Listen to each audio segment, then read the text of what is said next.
talk to us about the mentorship aspect, not necessarily needing to be like a brand new officer. It could be a 5-year cop, a 10-year cop, somebody looking to lateral, like you mentioned, and then how you can tailor that mentorship program towards that police officer.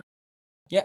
So like for, let's use the example of a 5-year cop, and let's use the example of not even lateraling. Let's use it to where maybe this cop is having an issue with plateauing, right? Let's say like, hey, I'm swinging and missing. I'm trying my best to find bad guys, but I just seem like I'm missing a piece to the puzzle, right? Okay, let's tailor a mentorship towards street work. What are some ideas that I have that I can put down, and I write outlines. So we do a consultation. That's where we find out what your needs are, right? And we agree to the duration, right? All of that. Then in the next week, I'll come up with an outline, whether that be, I just wrote a 12-week one, and that's typically where I stay. But let's say it's a month, so I'll run down an outline for 4 weeks, right? Each week's going to be a different topic of, street work. Hey, what have you done to prepare yourself to understand the street, right? Because dude, there are so many things. Music was a big thing for me. That's what I would listen to rap music when I was in my patrol car, and rap music directly associated to the area I was from. I found, artists that were from the area where we were working and listened to their music, listened to what they said. And dude, I found out a lot of shit through their music, right?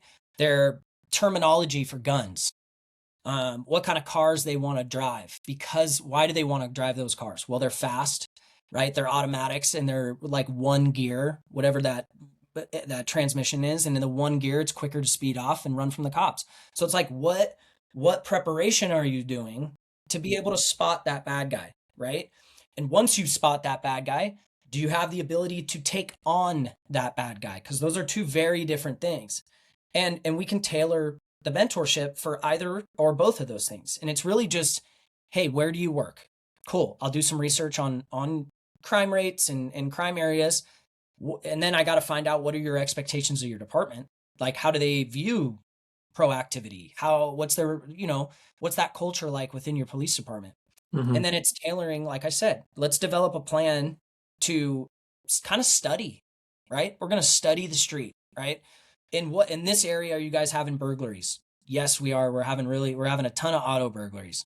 Okay, well, dude, let's set up down the fucking street and let's take 2 hours out of our day and let's sit there and watch. Have you ever tried that? Sitting at a place on a corner in a nice spot and just watching.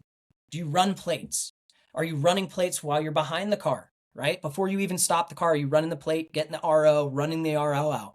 Have you figured out that process, right? Because that absolutely helps you once you go to that door, right? Now I can ID this person, or I ID'd them from the mirror or whatever.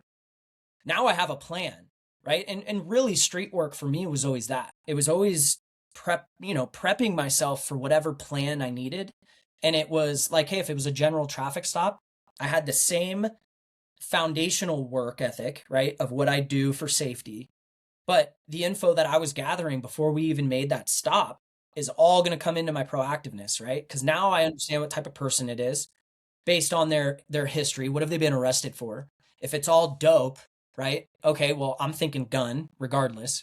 But now I'm really thinking gun and dope, right? And now when I come to the window, now I got my plain view, right? Are you like seriously taking inventory of the inside of this car? And what I mean is, like, do you have a method of how you look around the entire passenger compartment of the car while you're standing there asking for driver's license and all that bullshit, right? So it's just different techniques that I've done personally on the street that I think I can push into those mentorships to just some added, like, and that's why when people have been talking to me about the Code 33 project, I always say it's like a cop tutor, right? Because that's really what it is. It's just giving a little bit of information that you yourself can build on in your career. You're not going to need me forever, but I'm going to put you up on this game and you can keep this game forever, right?